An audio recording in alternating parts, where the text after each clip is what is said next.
Mobil tuh pakai nama plat B, 1OK itu Biok tuh, itu mobil siapa? Mobil Alam. Alam tuh siapa? Suamimu. Oh, jadi mobil siapa jadinya? Oh, di situ ada ketemu barang bukti 2 kilo, tahu tidak? Tidak tahu. Sudah berapa lama suamimu Jadi bandar nih, Pak? Tidak tahu karena suamiku kan tertutup om. Sekarang tinggal di mana, Pak? Sekarang tinggal di Sekarang tinggal di Takati, kemarin tinggal di dalam Jambi. apa Jambi? Yang TKP di mana? TKP. Dalam betul. Jambi itu? Jambi ya. Jambi. Yang satu lagi rumah siapa? Yang sebelumnya? Kontrak atau mana? Rumah gitu rumah. Itu ngambil dari mana? Aceh atau Malaysia atau gimana?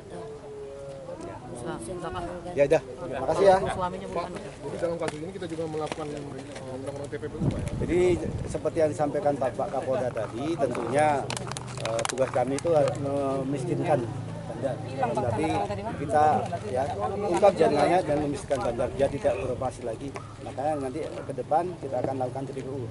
Karena di TKP 2 itu ketemu namanya juga ada sertifikat tanah, ada mobil, ada rekening, ada motor. Jumlah mobilnya berapa, Pak? Apa? Jumlah mobilnya berapa? Ada jumlah mobil yang di TKP yang kedua 1, tapi yang berikutnya 3 mobil. 3 mobil. Jadi 4-4-nya nanti kita coba rangkaikan untuk TPPU-nya. Ya.